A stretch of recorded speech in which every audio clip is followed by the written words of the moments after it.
The story opens in 180 AD, at the edge of the Roman Empire, where a long and grueling campaign in Germania is finally nearing its end. For over a decade, Emperor Marcus Aurelius has waged war against the barbarian tribes, and now victory is within reach.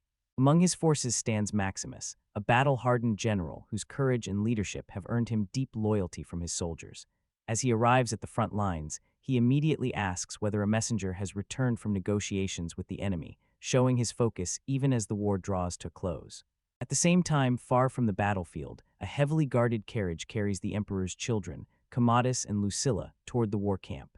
Inside, Commodus grows restless, questioning why they have been summoned so urgently. He suspects something serious, perhaps even that their father is nearing death. Lucilla, more composed, suggests that their father may simply wish to see them again after so long. But Commodus's mind is already racing ahead. He is convinced that this summons signals his ascension to the throne, and he begins imagining the grand celebrations he will hold in his father's honor. When they finally reach the camp, Commodus wastes no time. Upon learning that the emperor is at the front, he mounts a horse and rides out to meet him. Meanwhile, Marcus Aurelius shares a private moment with Maximus. In this quiet exchange, the emperor reveals a vision that weighs heavily on him. He no longer wishes Rome to remain under imperial rule. Instead, he hopes to restore the Republic and return power to the Senate. To achieve this, he places his trust in Maximus, asking him to safeguard Rome after his death and guide the transition away from corruption. Leaving the emperor's presence, Maximus crosses paths with Lucilla. She senses that something significant has passed between her father and the general and tries to draw the truth from him, but Maximus chooses to remain silent.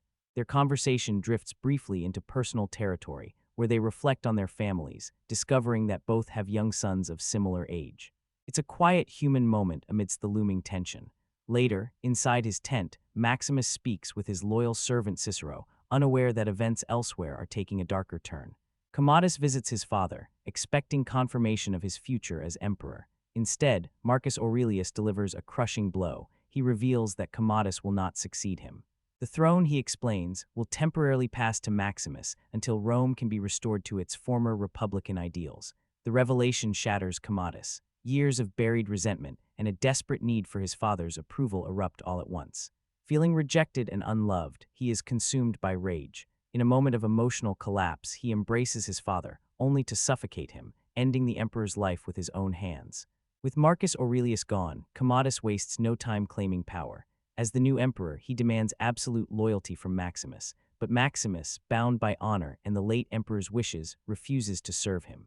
This act of defiance seals his fate. He is arrested, sentenced to death, and taken away for execution. Yet fate intervenes. Though wounded, Maximus manages to break free and escape. Injured and barely conscious, he is later discovered by a man named Juba who helps him recover. But his freedom is short-lived. Soon after, he is captured again, this time by slave traders, and forced into chains alongside Juba and others. They are transported to Zuccobar, a distant province where their lives are sold to the highest bidder. There, a former gladiator named Proximo purchases them. His business is simple. He trains slaves to fight and die for entertainment. Maximus, once a revered general, now finds himself reduced to a nameless fighter. At first, he refuses to participate, unwilling to embrace this brutal existence, but survival leaves him little choice. As training begins, the slaves are pushed to their limits, forced to prove their worth in violent displays. Though reluctant at first, Maximus's instincts and experience begin to surface.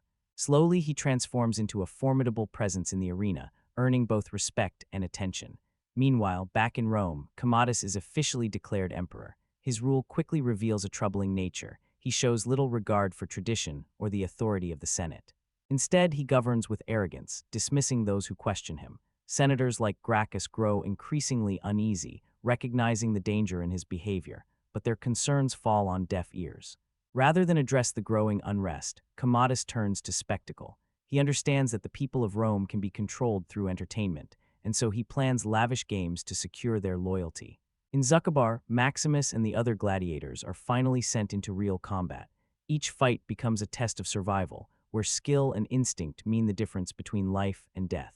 Proximo begins to notice Maximus's potential, realizing that he is no ordinary fighter. He starts preparing him for something greater, something that lies beyond the provincial arenas. That opportunity soon arrives. Commodus announces an extended series of grand games in Rome's Colosseum, a decision meant to captivate the masses and reinforce his rule. Proximo seizes this chance and brings his gladiators, including Maximus, to the heart of the empire. When they reach Rome, the scale of the Colosseum is overwhelming. Towering above them, it represents both glory and death. For Maximus, however, it becomes something more, a path. Here, closer than ever to the emperor, he begins to see a purpose beyond mere survival. Within the palace, Lucilla grows increasingly uneasy. She watches her brother closely, disturbed by his unpredictable nature, especially when he is near her young son, Lucius.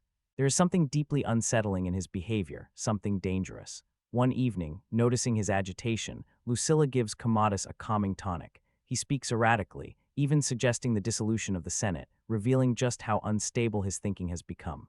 When she urges him to rest, he instead asks her to stay with him through the night. She refuses, sensing the wrongness of the situation, and leaves. Later, under the cover of darkness, Lucilla secretly meets with Gracchus and Gaius. In hushed tones, she shares alarming news. Commodus has begun targeting intellectuals, ordering the arrest of scholars. The fear is no longer hidden. It is spreading. Fear hangs heavy over the secret meeting as Gaius admits what no one wants to say aloud. He's terrified of the emperor's Praetorian Guard. Gracchus, more composed but equally concerned, explains that the Senate itself is no longer trustworthy, riddled with informants loyal to Commodus, many of them answering to Falco. When Gaius wonders how such extravagant games are being financed without imposing new taxes, Lucilla reveals a far more dangerous truth. Commodus has begun selling off Rome's grain reserves. If this continues, the empire could face a devastating famine within 2 years. The weight of it all overwhelms her. Fearing not only for herself but for her young son Lucius, the rightful heir, Lucilla insists that Commodus must be stopped before it's too late. But Gracchus and Gaius urge caution. With the Praetorian Guard standing firmly behind the emperor, any move against him now would be suicide. They agree that patience is their only chance. They must wait for the perfect moment to strike. The following day, the atmosphere shifts to spectacle as Lucius watches the newly arrived gladiators with fascination. His attention is drawn to one in particular, Maximus. As the boy speaks, Maximus hears his name and instantly realizes the truth. This is Lucilla's son. The connection hits him quietly but deeply. Before the games begin, the gladiators are given strict instructions. They are reminded that survival in the arena depends on discipline, coordination, and absolute obedience. Above all, they must perform for the emperor and the crowd. When the battle finally begins, Maximus once again rises above the chaos. His experience as a general shows in every move. He commands the fight with precision, turning disorder into strategy. The crowd roars in approval, and even Commodus begins to take notice. Curiosity turns into obsession as Commodus becomes intrigued by the masked warrior known only as the Spaniard. Wanting to see the man behind the legend, he orders him to reveal himself. When Maximus removes his helmet, the truth strikes like a thunderbolt. Standing before the emperor, he declares his identity without fear, once a loyal general to Marcus Aurelius.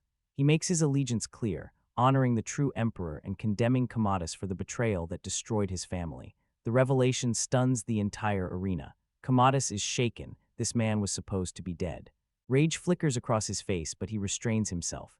The crowd, now fully captivated by Maximus, chants for him. Killing him in that moment would turn the people against the emperor, so Commodus swallows his anger for now. Later, seeking answers, Commodus confronts Quintus.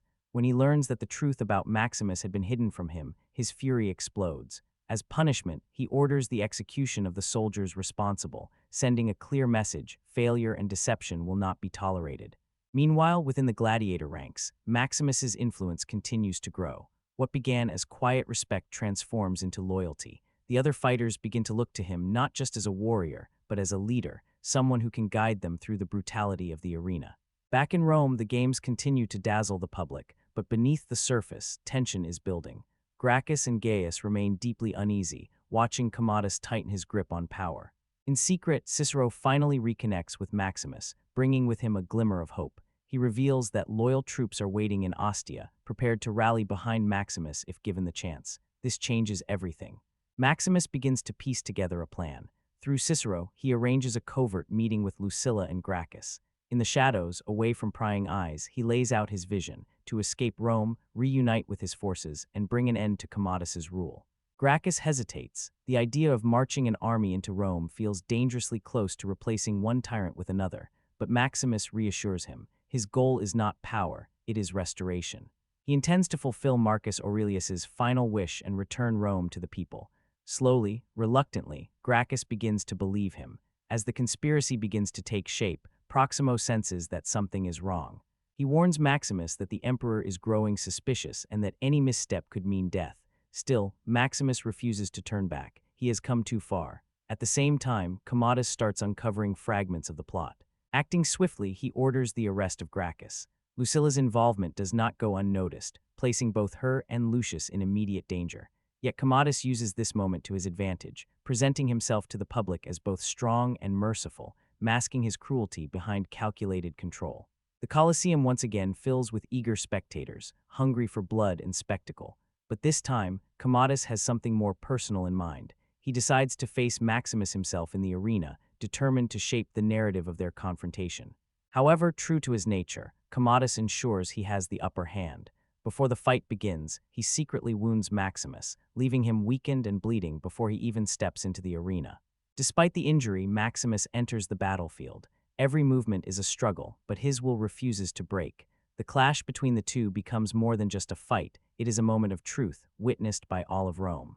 Strength against cruelty, honor against corruption. Even in his wounded state, Maximus fights with relentless determination. In the end, he overcomes Commodus, bringing the emperor down before the eyes of the very people he sought to control. But victory comes at a cost. With his strength fading, Maximus uses his final moments to secure what truly matters. He calls for the release of those unjustly imprisoned and urges the restoration of Rome to its rightful ideals. In doing so, he ensures that Marcus Aurelius's dream will not die with him. As his life slips away, a sense of peace replaces the struggle. His mission is complete. In the aftermath, his sacrifice leaves a lasting mark. Those who witnessed his courage are changed, and Rome begins to move, slowly but surely, toward the principles he fought to restore. Maximus is remembered not as a slave or a gladiator, but as a man who stood for honor, justice, and a future greater than himself. When Gladiator arrived, it didn't just enter cinemas. It reawakened something the industry had almost forgotten. It reminded audiences what it felt like to sit in a dark theater and be completely absorbed by a world that felt larger than life, yet emotionally immediate. For years, spectacle had leaned toward excess without substance, but here was a film that understood scale as something more than visual size. It treated scale as emotional gravity. The kind of storytelling that doesn't just impress you, but pulls you in and holds you there. For decades, the grand historical epic, the kind of film that once defined entire generations, had faded into the background, not because the appetite disappeared, but because the confidence to execute it had. The age of towering spectacles like Ben-Hur and Spartacus felt distant, almost untouchable, locked in a different era of filmmaking discipline and theatrical ambition. Studios had moved on, prioritizing safer formulas, and audiences had been conditioned to expect spectacle without patience. And the idea of investing in a massive, emotionally driven, historically inspired blockbuster. It felt like a risk few were willing to take seriously. Then came Ridley Scott, not to imitate that era, but to reinterpret it through a modern lens. He didn't try to recreate the past frame by frame. He translated its spirit into a language contemporary audiences could feel viscerally. From its very first moments, Gladiator announces itself with authority. There's a confidence in how it places you directly into its world without explanation, trusting the audience to catch up through sensation rather than exposition. The battlefield isn't just a setting, it's an experience. You feel the cold, the tension before impact, the sudden eruption of chaos as order collapses into violence. There's a tactile quality to everything, the mud clinging to armor, the sparks cutting through the air, the weight of every movement. It doesn't ease you in, it immerses you completely. And that immediacy establishes something crucial. This is a world that exists beyond the frame, not staged, not artificial, but lived in and brutal. It reminds you what cinematic grandeur feels like, not just in size, but in density. In how every frame carries texture, how every sound carries consequence. This wasn't spectacle for the sake of noise. It was shaped with intention, calibrated to overwhelm you just enough to make you feel the stakes without losing clarity. That control is what elevates it. The understanding that true immersion comes from restraint as much as scale. And that's what made it different. Because Gladiator didn't just bring back the sword and sandal genre, it reshaped it from the inside. It understood that the genre's core wasn't in its iconography, but in its emotional foundation. Honor, betrayal, vengeance, these aren't just narrative devices, they're primal forces that resonate across time. What the film does so effectively is anchor those timeless ideas within a modern cinematic framework. The digital effects don't draw attention to themselves. They expand the world quietly, seamlessly. The editing isn't just fast, it's rhythmic, guiding your emotional response without making you aware of it. The sound design doesn't just accompany the action, it amplifies its impact, turning every clash, every breath into part of a larger sensory experience. The result wasn't nostalgia dressed in modern clothing. It was something far more alive, a revival that felt urgent, relevant, and grounded. Suddenly, the industry took notice. Not just of the film's success, but of what it proved was possible again. That audiences were still willing to engage with stories that demanded emotional investment on a grand scale. Films like Troy 300 and Alexander would follow, each attempting in their own way to capture that fusion of spectacle and myth. Some leaned into stylization, others into scale, but what they were all chasing was that same sense of weight, that feeling that what you're watching matters beyond the screen. But Gladiator wasn't reacting to movement. It was the catalyst. It didn't follow a formula, it redefined one. And more importantly, it reminded audiences that scale without emotion is hollow, but emotion within scale becomes unforgettable. And that's where the film's real strength reveals itself, in its ability to hold two seemingly opposing forces in perfect balance. On one hand, you have the enormity of an empire, the politics, the spectacle, the machinery of power. On the other, you have something deeply intimate, a man's loss, his grief, his sense of purpose stripped away. The film never lets one overpower the other. Instead, it allows them to exist simultaneously, feeding into each other. You're not just witnessing the fall of a great general within a vast empire, you're feeling the personal cost of that fall. And that duality is what gives the film its lasting impact. Because it understands that audiences don't just connect to events, they connect to individuals within those events. At its core, Gladiator doesn't hide behind complexity. It doesn't rely on intricate plotting or layered twists to maintain engagement. Instead, it strips everything down to its most essential elements, presenting a story that feels almost mythic in its simplicity. Beneath the armor, the politics, the spectacle, the narrative is built on something instinctive. A man is chosen, a son is denied, a betrayal is set in motion. These are the building blocks of tragedy, and the film leans into them without hesitation. Maximus begins as everything Rome stands for: loyalty, discipline, honor, but more importantly, he embodies stability. He is certainty in a world that is about to unravel. A general at the height of his power, trusted by an emperor who sees beyond bloodlines, who recognizes merit over inheritance. And in that single decision, to pass over his own bloodline, the story finds its fracture point. Not because of politics, but because of emotion. Because that decision isn't just strategic, it's deeply personal, and that's where the narrative shifts. Commodus doesn't simply seize power as an act of ambition, he reacts. His actions are rooted in rejection, in a need for validation that was never fulfilled. The film subtly reframes what could have been a standard power grab into something far more intimate, a wounded psyche trying to assert control over a world that denied him recognition. And in doing so, it transforms the scale of the story. What begins as a political transition becomes a personal tragedy with far-reaching consequences, a private wound that doesn't stay contained, but expands outward, reshaping an entire empire. From there, the structure locks into place with a sense of inevitability that feels almost fated. Fall, loss, transformation. But what makes this progression effective isn't just its clarity, it's the way the film allows each stage to breathe. Maximus is stripped of everything, not abruptly, but with a weight that lingers. His rank, his identity, his family, each loss compounds, each moment reinforcing the sense that what he was can never be reclaimed. And the film doesn't rush through this. It lingers in the aftermath, forcing you to sit with the emptiness that follows, because this isn't just a narrative device, it's a psychological reset. A dismantling of self that prepares the ground for something new. What follows isn't simply a journey upward, it's a reconstruction built on suffering. Maximus doesn't return as the man he was, he evolves into something harder, more focused, driven not by duty, but by purpose shaped through loss. The transition from general to gladiator isn't just a change in status, it's a complete shift in identity. The scale of his world shrinks dramatically, from commanding armies to fighting for survival in confined arenas. And yet, paradoxically, the stakes feel more intense, because now every action is personal. Every decision carries weight not for an empire, but for a man trying to reclaim meaning in a life that's been shattered. The narrative rebuilds him piece by piece, allowing each encounter, each fight, to contribute to that transformation. There's a rhythm to it, not just in the action, but in the emotional progression. Every victory isn't just survival, it's movement, a step closer to something that feels both inevitable and uncertain. And that's where the film's structure reveals its strength. It may follow a familiar path, but it invests in the journey with such precision that the familiarity becomes a strength rather than a weakness, because at its core, the story is archetypal: the wronged man, the tyrant in power, the long path back to justice. These are narratives that have existed for centuries, repeated across cultures, across mediums, and Gladiator leans into that tradition unapologetically. It doesn't try to subvert expectations or redefine the structure, it refines it. It understands that the power of these stories doesn't come from unpredictability, but from execution. From how each moment is built, how each emotional beat is delivered. The film balances two parallel currents throughout: the deeply personal journey of Maximus and the broader political machinery of Rome. One driven by grief and vengeance, the other by control and authority. And what makes this balance compelling is how they intersect without overshadowing each other. The political world provides context, stakes, a sense of scale. But it never pulls focus away from the emotional core. Instead, it amplifies it, reminding you that this isn't just a personal vendetta, it's a clash between individual will and systemic power.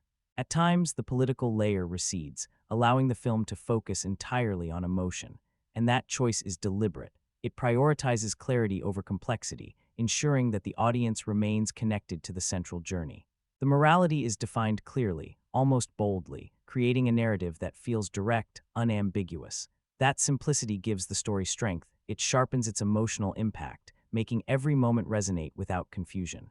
But it also limits the range of interpretation, keeping the narrative within a defined moral framework. Because while the structure is undeniably powerful, it rarely surprises. The progression is linear, the beats are recognizable, the outcome feels predetermined.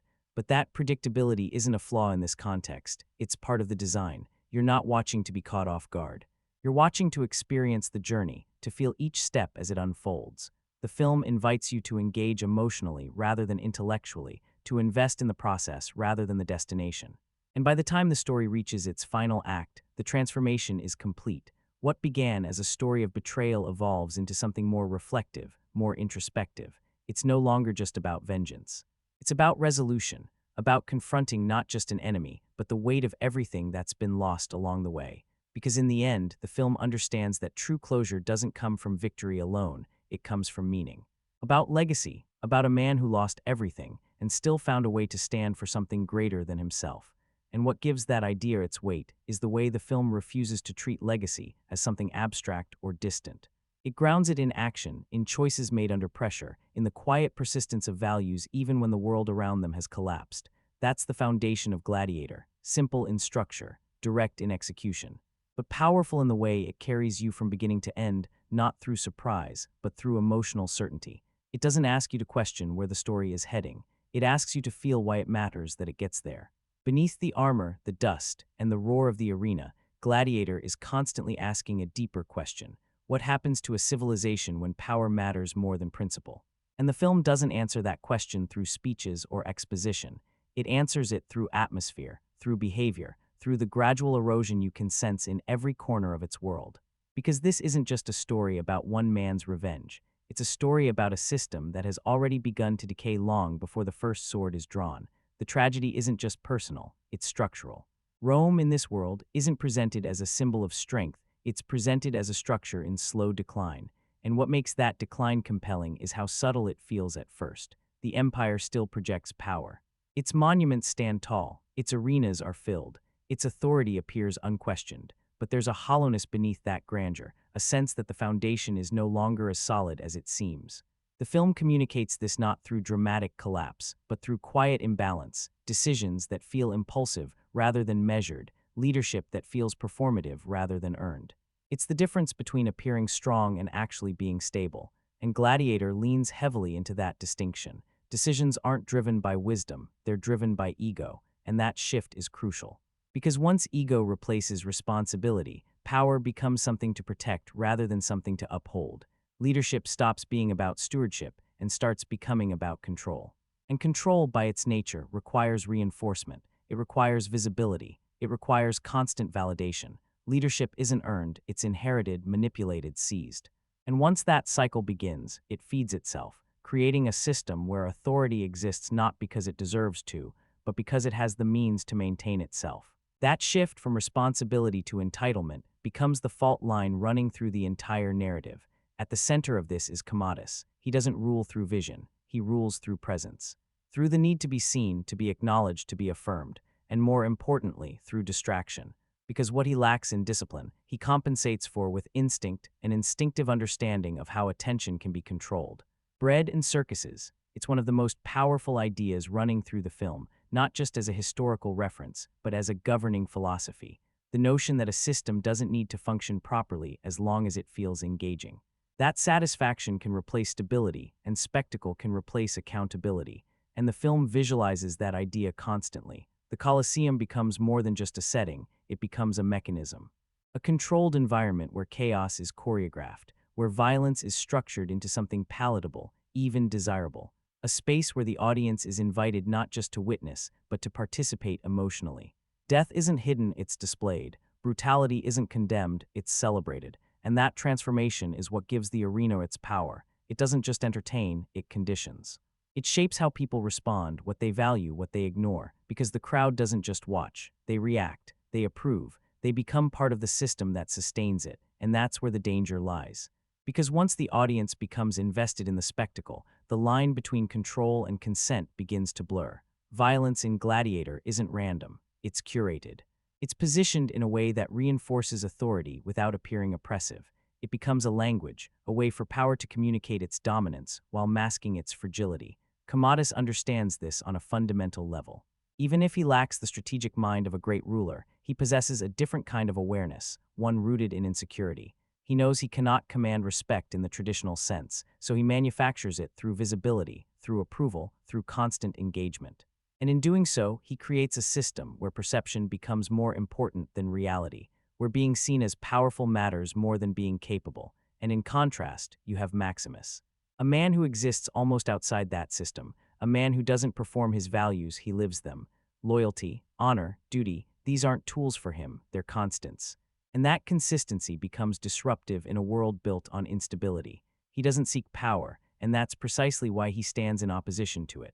Because in a system where power relies on being desired, the one person who refuses it becomes unpredictable, uncontrollable, so what you end up with is more than a personal conflict. It's a philosophical collision, one vision of power that depends on manipulation, spectacle, and constant reinforcement. Another that exists quietly, rooted in principles that don't need validation to hold weight. And that tension gives the story a deeper resonance, because it extends beyond the characters themselves. It becomes about the kind of world each philosophy creates, and woven through all of this are themes that don't feel confined to the setting. The cost of revenge isn't just measured in action, but in what it takes from the person pursuing it. The weight of loyalty isn't just about allegiance, but about identity, about who you remain when everything else is stripped away. The erosion of morality isn't sudden, it's gradual, shaped by choices that seem justified in the moment but accumulate over time. Even the idea of legacy is explored with a certain quiet intensity, not as something grand or monumental, but as something defined by impact, by what remains after the individual is gone. And more importantly, by how that impact is remembered, whether it's built on fear or respect, on control or meaning. What makes all of this resonate is how seamlessly it's embedded into the narrative. The film never pauses to explain itself. It trusts the audience to absorb these ideas through observation, through contrast, through the interplay between characters and environment. It lets the world carry the weight of its themes, rather than placing that burden on dialogue. And that restraint is what makes the message feel organic rather than imposed, because the themes in Gladiator don't feel distant or confined to history. They feel immediate, recognizable, because at its core this isn't just about ancient Rome. It's about any system where power is maintained through distraction, where truth becomes secondary to perception, where influence is measured by visibility rather than substance. And that relevance gives the film a kind of timelessness that extends far beyond its setting. That's the political undercurrent of Gladiator, sometimes subtle, woven into the background, sometimes direct, impossible to ignore, but always present, shaping the world in ways that feel both expansive and deeply personal. And if you look closely, the film builds its emotional foundation on something deceptively simple, clear, almost mythic character dynamics. A structure that feels immediately recognizable, almost instinctive. This is a world where roles are defined with precision. The hero carries the weight of virtue. The antagonist embodies imbalance. And that clarity isn't a limitation, it's a choice. a return to a style of storytelling where characters function not just as individuals, but as representations of ideas. Maximus represents restraint, discipline, a kind of moral consistency that doesn't shift under pressure. Commodus represents excess, volatility, a constant need to assert control to compensate for internal instability. And that contrast isn't just thematic, it's structural. It drives the rhythm of the narrative, the tension of each encounter, the emotional stakes of every interaction. But what elevates this beyond pure archetype is the way the film allows small fractures to appear within that clarity. Take Maximus. On paper, he is constructed as an ideal, a figure designed to be admired without question, the kind of character that could easily become static, untouchable. And at times, the film leans into that image, reinforcing his role as a symbol of virtue, but then it steps back. It allows space, and within that space, you begin to see something more fragile, not weakness, but wear.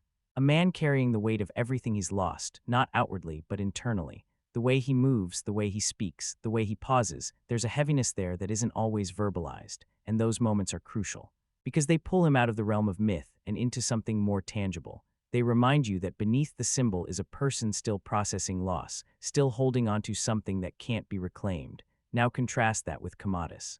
He begins as something closer to vulnerability than villainy. There's a rawness to him early on, an emotional exposure that feels almost uncomfortable to watch. It's not the confidence of a ruler stepping into power. It's the uncertainty of someone who's been waiting his entire life to be seen, only to realize that recognition may never come in the way he imagined.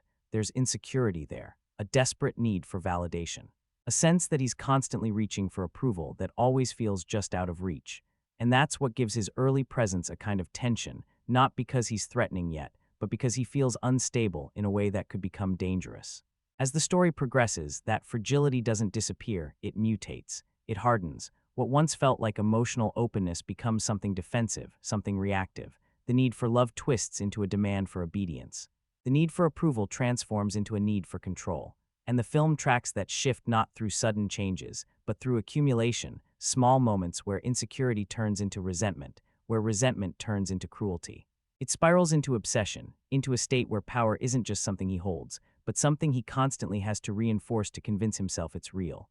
And while the film often pushes him toward extremes, exaggerated, theatrical, almost grotesque at times, those choices feel rooted in that original fracture.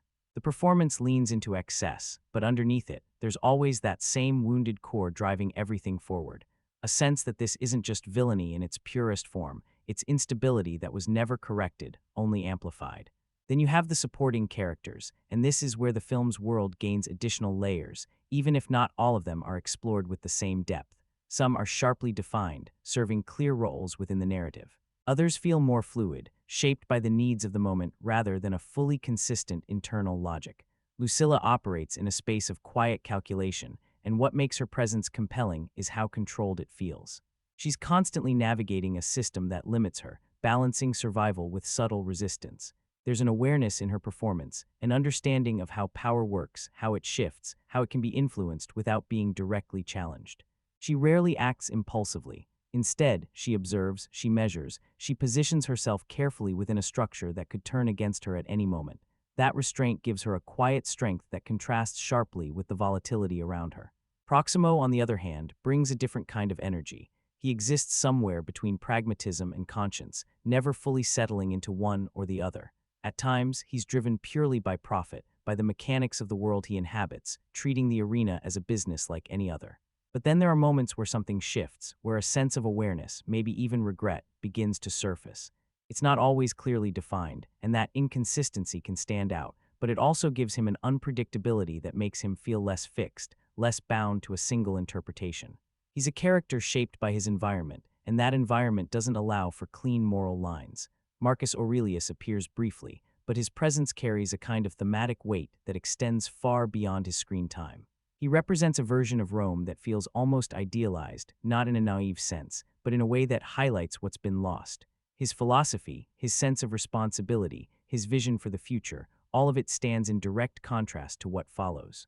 And because his time in the story is so limited, it creates a kind of lingering absence. You're constantly aware of the gap between what he represented and what the empire becomes without him. And then there are characters and relationships that feel less developed, moments where the narrative moves forward before the emotional connections have fully settled. bonds form quickly, sometimes out of necessity rather than gradual evolution. You understand their purpose within the story, but you don't always feel their full weight. And that creates a subtle imbalance, not enough to break the narrative, but enough to be noticeable if you're paying attention to how the emotional groundwork is being built. Which brings us to the core tension in the writing, because Gladiator is constantly negotiating between simplicity and depth. On one side, it commits fully to clarity, strong archetypes, defined moral lines, a narrative that moves with purpose and direction. On the other, it gestures towards something more layered, psychological nuance, political complexity, internal conflict that isn't always fully explored. And the film moves between those two modes fluidly, sometimes blending them seamlessly, other times leaning more heavily into one than the other. But what ultimately holds it together is performance, because even when the writing simplifies, the actors expand. They fill in the spaces between the lines, adding texture where the script remains broad. They bring weight to moments that might otherwise pass quickly, grounding the characters in something more tangible. So what you end up with isn't perfect character writing in the traditional sense. It's something more hybrid. A fusion of mythic structure and human detail, of clear roles shaped by subtle imperfections. Characters who may not always be explored to their fullest depth on the page, but still resonate because of how they're brought to life. And that balance, uneven at times, but consistently engaging, is what keeps the character dynamics compelling. It allows the film to operate on multiple levels at once, appealing to both instinct and analysis without fully committing to either. At the center of Gladiator stands a character who doesn't just drive the story, he stabilizes it. Maximus isn't constructed around complexity. He's not designed to be unpredictable or morally ambiguous. Instead, he's defined by clarity, and that clarity becomes his strength. From the moment he appears, there's no confusion about who he is or what he represents. A general defined by discipline, loyalty, and quiet authority. And what makes that portrayal effective is how understated it is. He doesn't need to assert himself constantly. He doesn't rely on presence through volume or force. His authority comes from consistency, from a sense that he is exactly who he appears to be, and that's where Russell Crowe's performance becomes essential, because this isn't a role built on overt expression. It's built on control, on the ability to communicate through stillness, through minimal shifts in tone, through the absence of unnecessary movement. Crowe doesn't approach Maximus as someone seeking recognition. He plays him as someone who has already earned it, someone whose identity is fully formed before the story even begins, and that gives the character a grounded quality that anchors everything around him. But then the film dismantles that identity. It removes the structures that defined him, his position, his purpose, his family, and places him in a world where none of those things apply. And what's compelling isn't just the fall itself, but how he responds to it. What follows isn't just a physical transformation, it's an internal recalibration. The scale of his existence shrinks dramatically, but his sense of self doesn't disappear. It adjusts, it endures. The man who once commanded armies is reduced to survival, but he doesn't become something entirely new. He carries remnants of who he was into every moment that follows. And that continuity is what makes the character feel cohesive, even as his circumstances change completely. He doesn't break in a visible, dramatic way. He absorbs, he adapts. And that endurance becomes the defining trait of his journey, not through rage alone, but through memory, through the quiet, persistent presence of what he's lost. And what's striking is how that grief is handled. It's not externalized constantly. It doesn't dominate every scene. Instead, it lingers beneath the surface, influencing behavior rather than overwhelming it. It informs his decisions, shapes his restraint, gives weight to his silence. And that subtlety is what gives the character depth beyond his archetypal framework. Because while the narrative elevates him into something almost mythic, a figure of unwavering integrity, the performance continuously pulls him back into something recognizable. You see it in the pauses, in the restraint, in the moments where the composure falters just enough to reveal the strain underneath. Those glimpses are brief, but they're essential. They prevent the character from becoming distant, from slipping entirely into symbol. His journey, from general to slave to gladiator, isn't just about reclaiming status. It's about preserving identity in a world that strips identity away, and that distinction is important, because the arc isn't driven solely by ambition or revenge. It's driven by a need to hold on to something internal when everything external has been taken. And as the film progresses, that motivation begins to shift. What starts as something deeply personal begins to expand outward. The focus moves from individual retribution to something more reflective, more purposeful. It's no longer just about confronting Commodus as an enemy. It becomes about confronting what he represents, about restoring a sense of meaning that extends beyond a single conflict. By the time Maximus stands in the arena, he's no longer just a participant in the system. He's become something that operates against it, not through rebellion in the traditional sense, but through presence. Through the way he carries himself, the way he engages with the spectacle without being consumed by it. He doesn't just fight to survive. He reshapes what survival looks like within that space. He's fighting as a symbol, a reminder of what Rome once was and what it could have been. And that idea doesn't come from speeches or declarations. It comes from presence, from the way Maximus carries himself in a world that no longer reflects his values. And that's why the character works, not because he's intricately layered on the page, constantly revealing new contradictions, but because every component, the writing, the performance, the stillness, the restraint, aligns in a way that feels complete. He becomes the emotional constant in a story that's otherwise filled with shifting power and instability. Maximus doesn't overwhelm you with complexity. He stays with you because of how directly he connects. A man who lost everything and still chose to stand for something that outlived him. If Maximus is the film's anchor, then Gladiator finds its instability, its unpredictability, in one character, Commodus. Because what makes him dangerous isn't just power. It's the imbalance between who he is and the authority he holds. It's fragility wrapped in control, insecurity disguised as dominance. From the moment he enters the story, there's a subtle dissonance, not something overtly threatening, but something that feels misaligned. His presence doesn't command the room, it unsettles it, and that distinction is crucial. Because he doesn't begin as a figure of intimidation. He begins as someone diminished, a son overshadowed by a legacy he can't live up to, a man who wants recognition but lacks the substance to earn it. And that's where the character's trajectory becomes compelling, because that inadequacy doesn't resolve, it festers. It builds quietly beneath the surface, turning inward before it ever turns outward. And when it finally emerges, it doesn't take the form of confidence or authority. It manifests as control, as a need to assert dominance in ways that compensate for everything he lacks internally.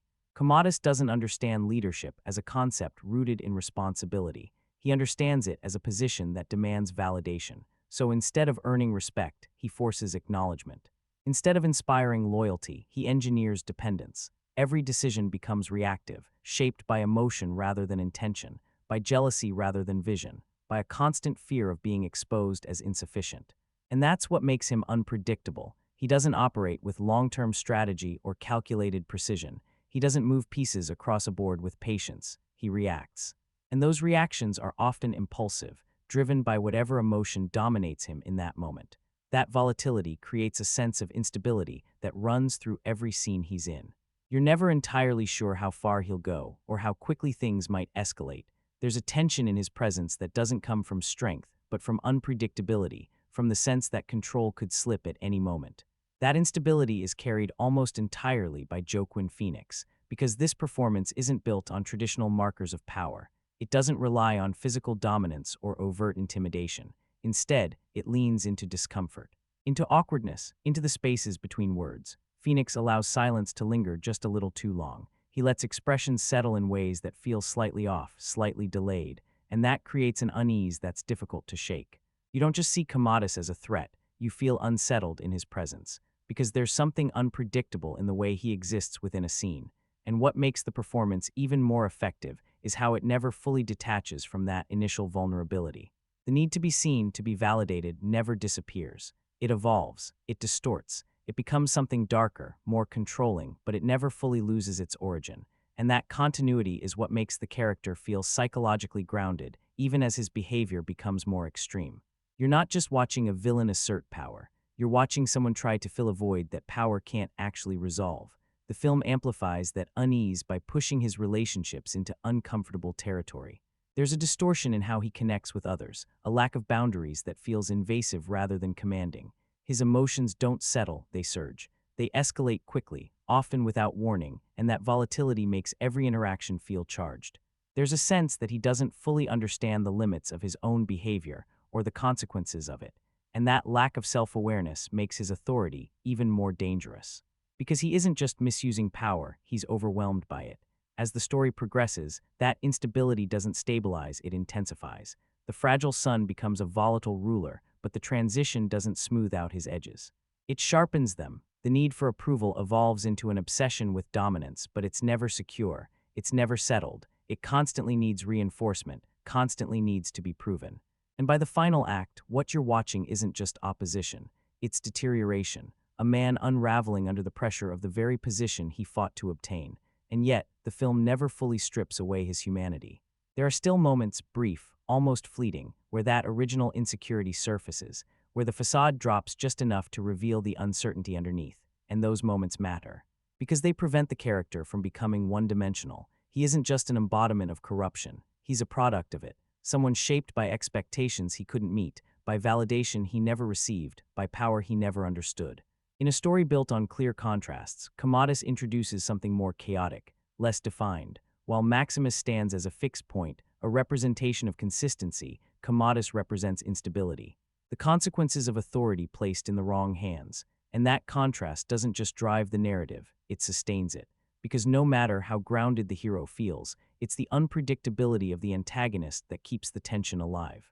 It's the sense that control could collapse at any moment. Beyond that central clash, Gladiator builds much of its texture through the figures that exist around them, the characters who don't dominate the story, but quietly influence its direction.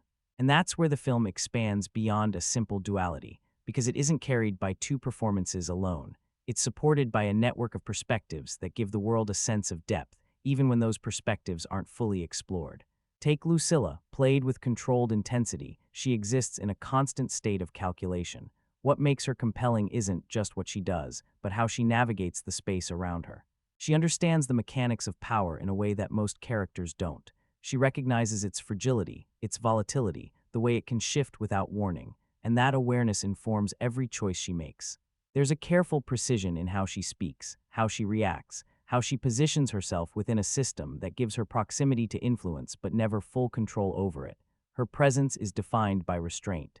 She doesn't dominate scenes through force or volume. She moves within them, adjusting, adapting, reading the environment before acting, and that subtlety gives her a different kind of strength, one that isn't always visible but is consistently present. She represents survival within structure, the ability to endure and influence without directly confronting power. Then there's Proximo, a character who operates within the system more openly, more pragmatically. On the surface, he's a businessman, someone who understands the value of spectacle, who sees the arena as a marketplace where survival and profit intersect. But there are moments where that surface cracks, where something more reflective begins to emerge, a recognition of what the arena truly represents, not just entertainment, but a distortion of purpose. And yet, his motivations don't always settle into a clear trajectory. At times, he feels grounded, driven by a personal code that suggests a deeper awareness. At others, he shifts in ways that feel more reactive, more aligned with the immediate needs of the story than a fully consistent internal logic. But that inconsistency doesn't necessarily weaken him. It adds a certain unpredictability, a sense that he's navigating his own internal balance between survival and meaning, even if that balance isn't always clearly defined. And through these characters, the film builds a world that feels populated rather than constructed. Not every figure is fully explored, not every relationship is deeply developed, but there's enough variation in perspective to create a sense of movement beneath the surface. A sense that the story extends beyond the central conflict, even when it doesn't always fully examine every thread. It creates a character that's compelling, but not entirely consistent. And that inconsistency doesn't necessarily weaken the experience, because it's offset by something harder to define, presence. Oliver Reed brings a kind of weight that fills in the gaps the writing leaves behind. There's a history in his performance that isn't fully spelled out, but you feel it in the way he carries himself, in the way he observes rather than reacts. So even when the character shifts, even when his motivations don't align perfectly from one moment to the next, it doesn't feel hollow. It feels unpredictable, and in a film that thrives on tension, that unpredictability adds a layer of texture rather than distraction. Marcus Aurelius, portrayed by Richard Harris, appears only briefly, but his impact echoes throughout the film in a way that few characters manage with so little screen time. He represents not just a ruler, but an idea, a version of Rome rooted in thoughtfulness, in restraint, in a sense of responsibility that extends beyond personal gain. There's a quiet weariness to him, a recognition that the empire he oversees is already beginning to fracture, and that awareness gives his presence a kind of urgency. He isn't just governing, he's trying to preserve something he knows is slipping away. His absence becomes as significant as his presence because once he's gone, there's nothing left to anchor that vision. What follows isn't just a change in leadership, it's a shift in philosophy. The Rome he believed in doesn't collapse immediately, but it begins to fade, replaced by something more unstable, more reactive.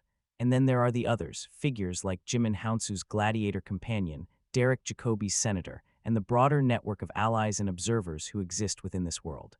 Some of them leave a strong impression, not necessarily because of how much they're given to do, but because of how they occupy the space around them. Others feel more functional, present to serve the movement of the story rather than fully inhabit it. Relationships form quickly, often driven by circumstance rather than gradual development. You understand their importance, but you don't always feel the full depth of their connection. And that's where the ensemble begins to show its limitations. Because while the performances remain consistently grounded, the writing doesn't always allow every character the time or space to fully evolve.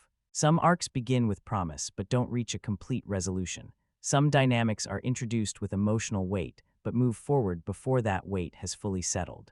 There's a sense that the film is aware of its broader focus, prioritizing momentum over complete exploration, and that creates moments where the emotional groundwork feels slightly compressed. But even within those constraints, something holds the ensemble together, a shared sense of authenticity.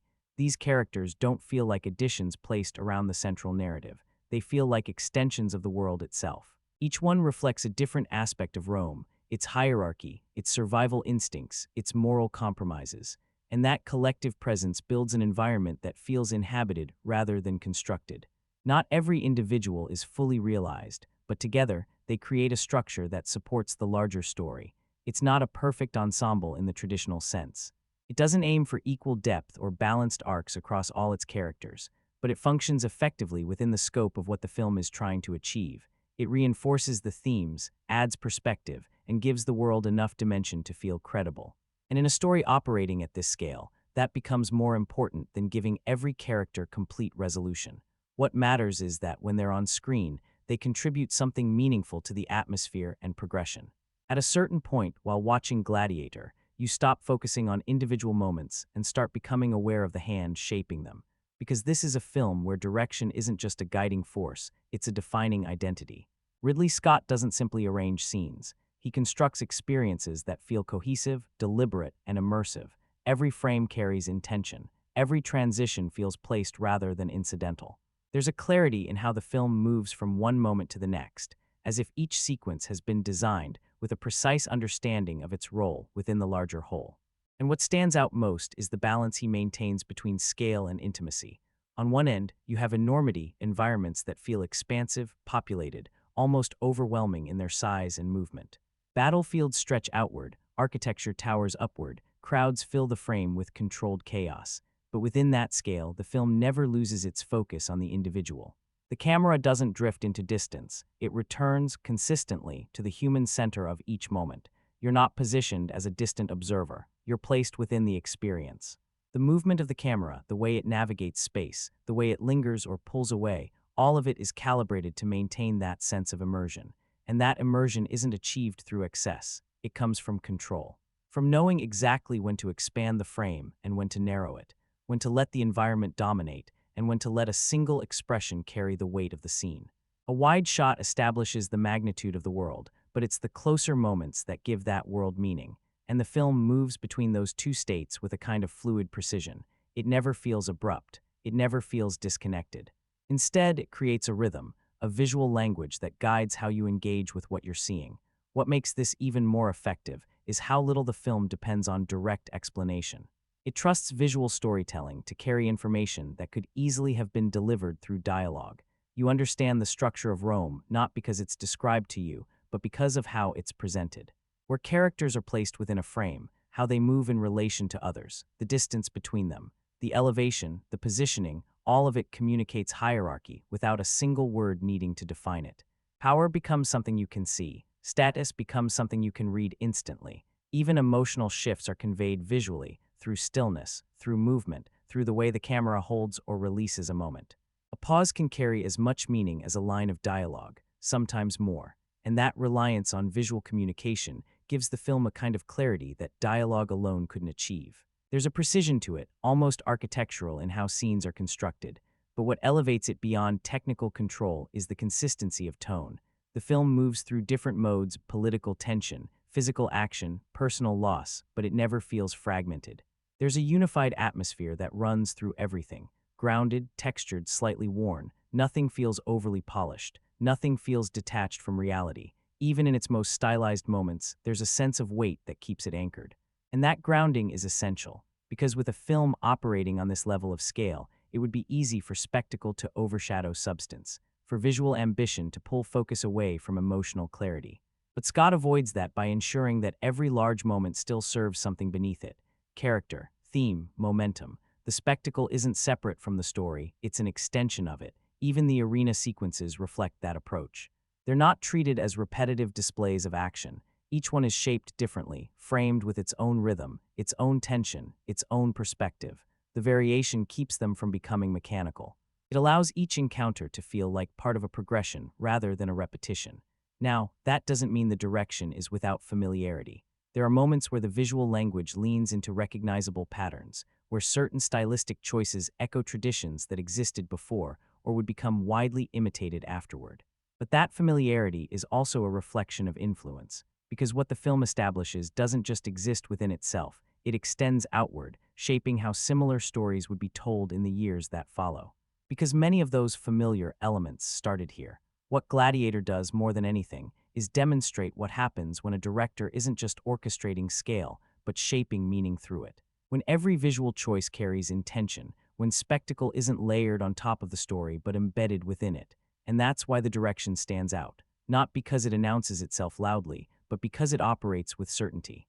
There's a confidence in how it guides your attention, how it builds emotion without needing to underline it.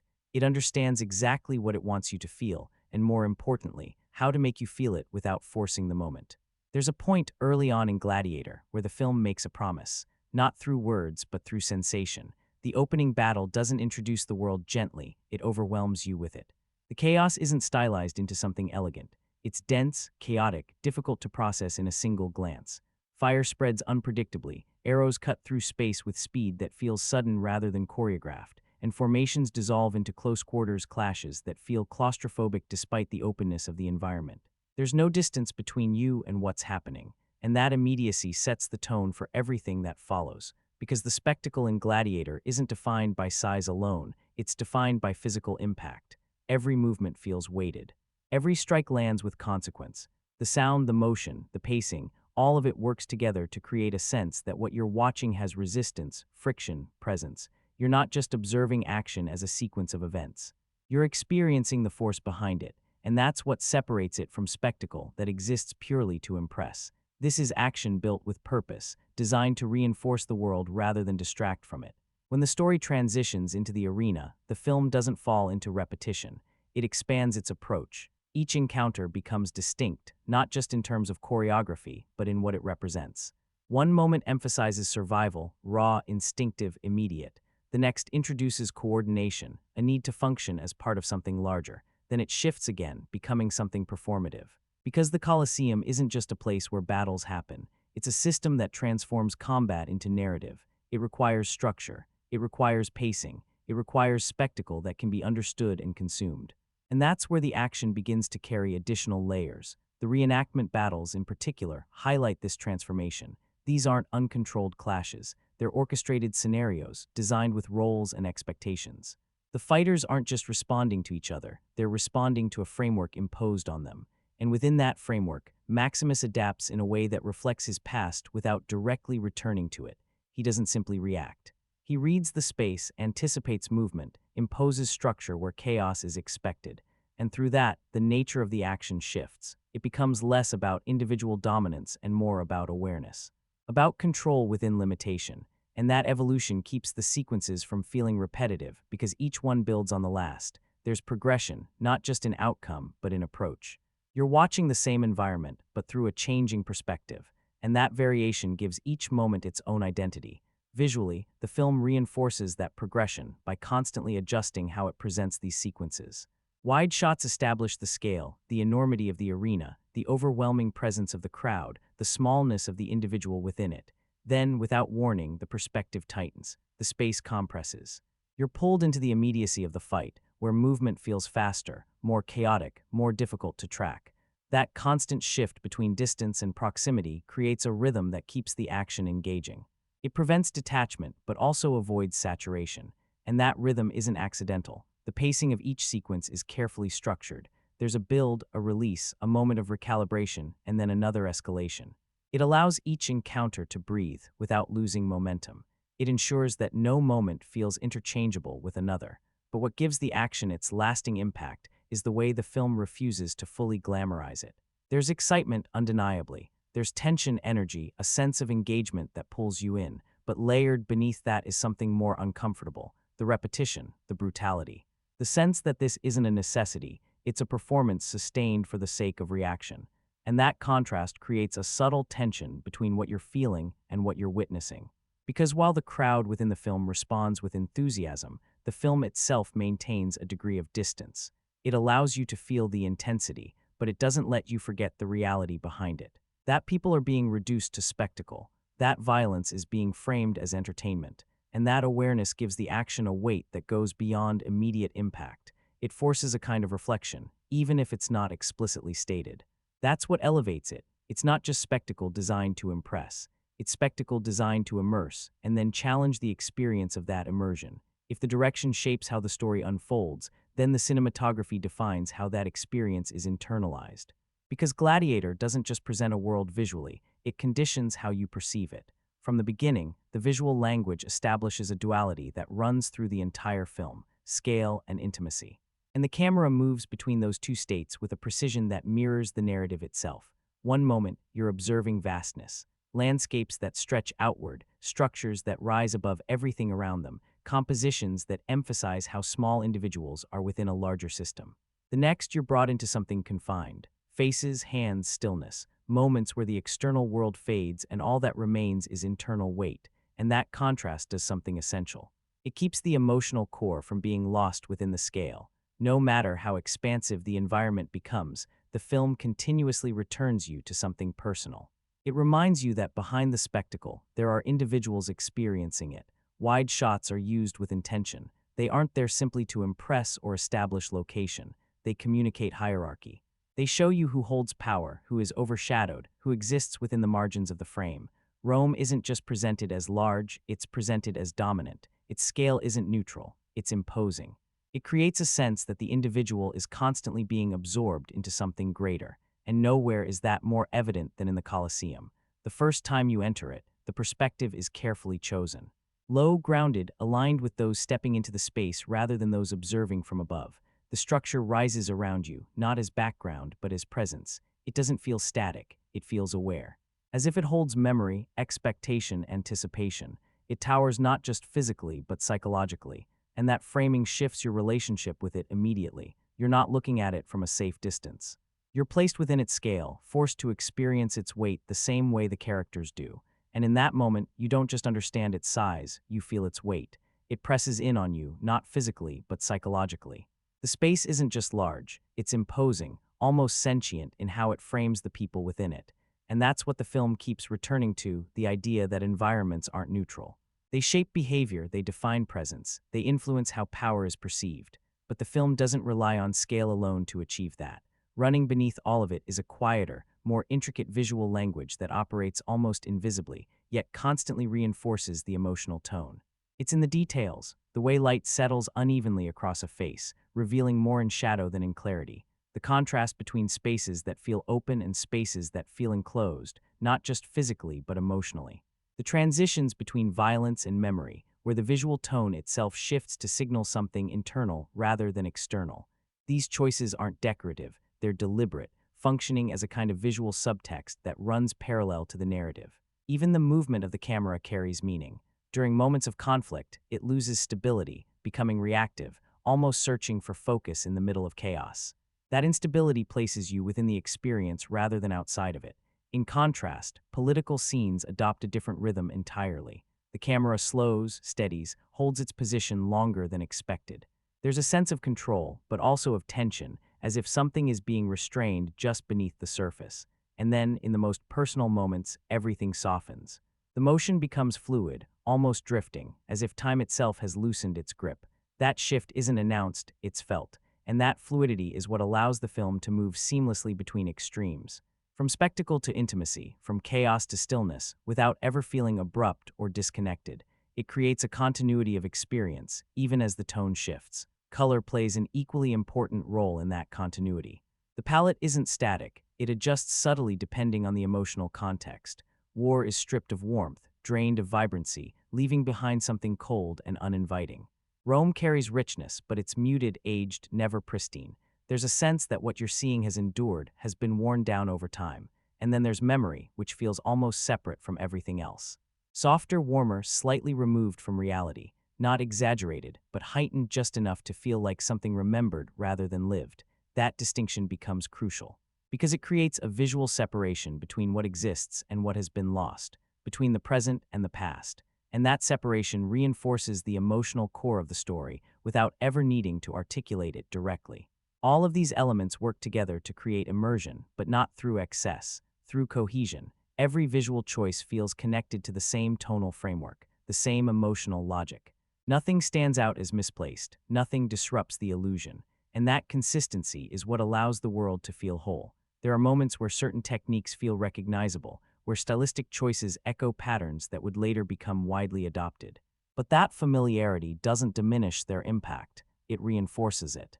Because what feels familiar now wasn't always standard. Much of what the film does visually didn't just follow a trend, it contributed to shaping one. What the cinematography achieves isn't just visual appeal, it creates clarity. You always understand your position within the scene. You know where to look, what to focus on, what carries weight in that moment. And more importantly, you're never disconnected from the emotional undercurrent. Because the visuals aren't simply presenting the story, they're guiding how you experience it. There's a moment in Gladiator where something shifts almost imperceptibly. You stop analyzing what you're seeing and you start accepting it. The barrier between viewer and world dissolves, and suddenly, it no longer feels like a constructed setting. It feels inhabited, real, as if the story is unfolding in a place that exists independently of the camera. And that's where production design reveals its true importance, because this level of immersion doesn't happen through scale alone. It's built through detail, through the accumulation of elements that work together to create a sense of authenticity. Every surface, every object, every texture contributes to that illusion. The architecture isn't idealized. It doesn't present Rome as flawless or untouched. Instead, it carries signs of use, of age, of constant occupation. There's weight in the stone, a sense of history embedded into the environment itself. The world feels active, not preserved, and that distinction matters because it prevents the setting from feeling like a display. It feels lived in. The Colosseum stands at the center of that design, not just as a visual centerpiece, but as a functional space. Its scale is overwhelming, but what makes it convincing is how it operates. The pathways, the entry points, the hidden structures beneath the surface, everything feels intentional. It's not just a backdrop for action. It's a system with its own internal logic, a space designed for a purpose and used accordingly. Outside of it, the film establishes contrast through environment. The battlefields are raw, unstructured, dominated by natural elements that feel unpredictable. There's no order, only survival. Rome, by contrast, is structured, controlled, almost rigid in its design. But that structure comes with a sense of confinement. The grandeur doesn't feel liberating, it feels restrictive. Every space reinforces hierarchy, reminding you where power resides and where it doesn't. Within those spaces, costume design becomes another layer of storytelling. Clothing isn't treated as decoration. It communicates identity immediately. Authority, status, function, all of it is visible without explanation. The armor of a general doesn't just protect, it signals command. The robes of the elite don't just display wealth, they reinforce distance. And the garments of the gladiators carry the marks of survival, worn and practical, shaped by necessity rather than presentation. Even the smallest elements, weapons, banners, tools, are integrated with purpose. Nothing feels generic or interchangeable. Each object contributes to the overall cohesion of the world, reinforcing the sense that everything has a place, a function, a reason for existing. And when digital elements are introduced, they don't replace that foundation. They extend it. They expand what's already there rather than drawing attention to themselves. That restraint is critical because it preserves the illusion. At no point does the world feel artificial or detached. It remains grounded, consistent, believable. And that's what defines effective world building. Not just creating something impressive to look at, but creating something that feels like it continues beyond what's shown. A world that doesn't begin and end with the frame, but exists before it and after it.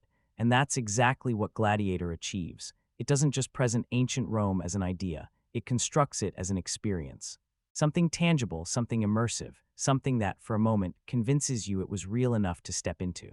There's a layer in Gladiator that you don't always notice at first, but once it settles in, it becomes impossible to ignore. It works beneath the surface, threading through every scene without demanding attention, and yet shaping how every moment lands. It's not what you see, it's what you hear, and more importantly, what you feel through sound. Because this is a film where music and sound design aren't passive elements. They don't sit quietly behind the images. They move with the narrative, adjusting, responding, amplifying what's already there, and at times, revealing what isn't being spoken. At the center of that is the score by Hans Zimmer, alongside the haunting, almost ethereal presence of Lisa Gerrard. And what makes this collaboration so striking is how it avoids the obvious.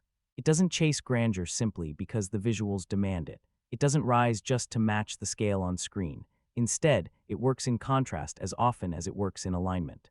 It finds the emotional undercurrent beneath the spectacle and leans into that. The music becomes less about what's happening externally and more about what it means internally.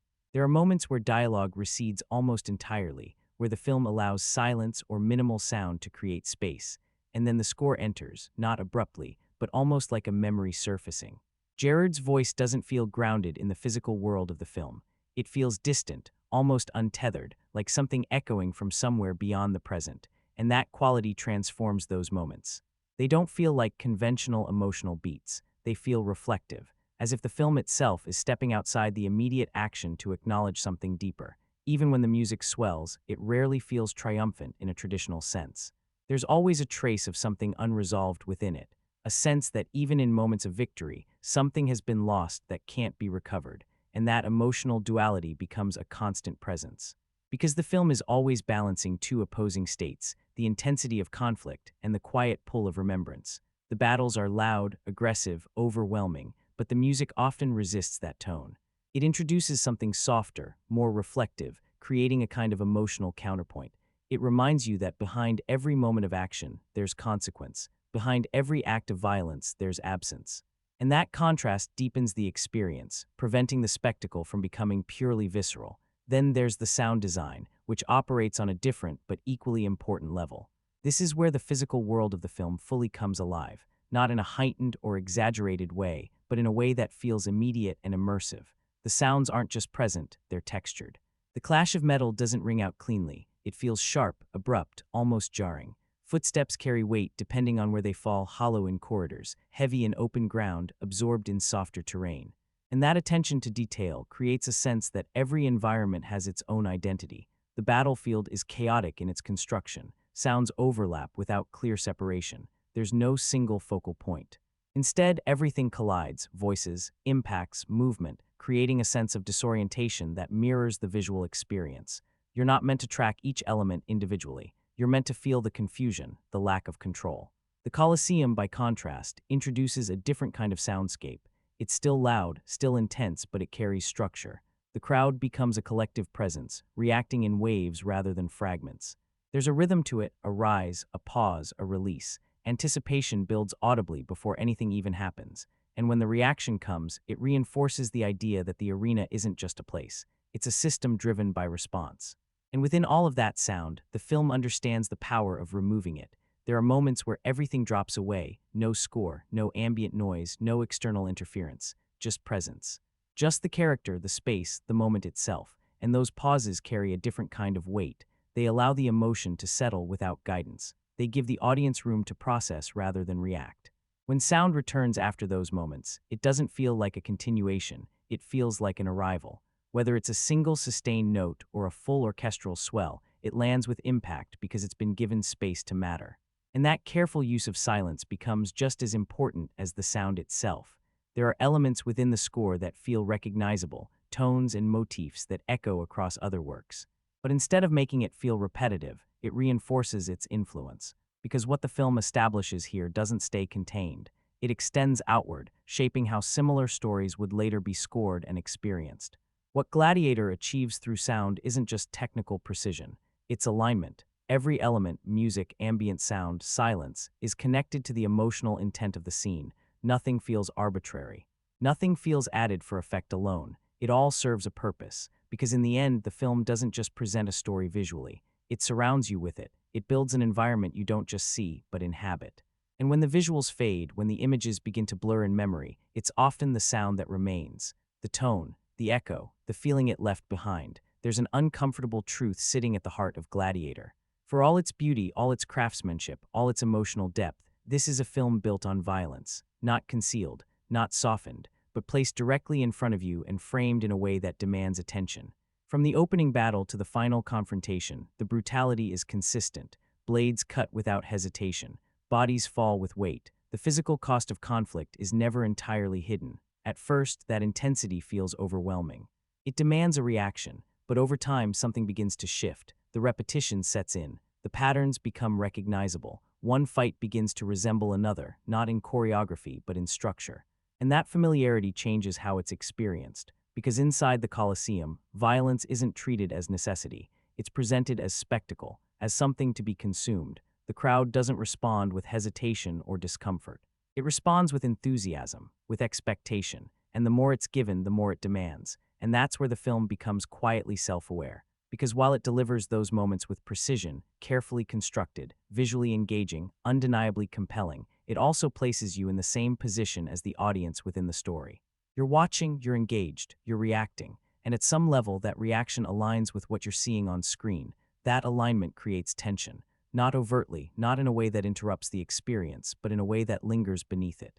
Because the film allows you to feel the excitement of the spectacle while subtly reminding you of what that spectacle represents. It doesn't frame brutality as heroic. It frames it as functional within the system that sustains it, necessary for survival within that space. But when you step back, when you look at it without the structure imposed by the arena, it becomes something else entirely, something more unsettling. The arena turns violence into narrative. It assigns roles, creates expectations, shapes outcomes into something the audience can follow. Even history itself is reinterpreted, reduced into staged reenactments that transform real conflict into controlled entertainment.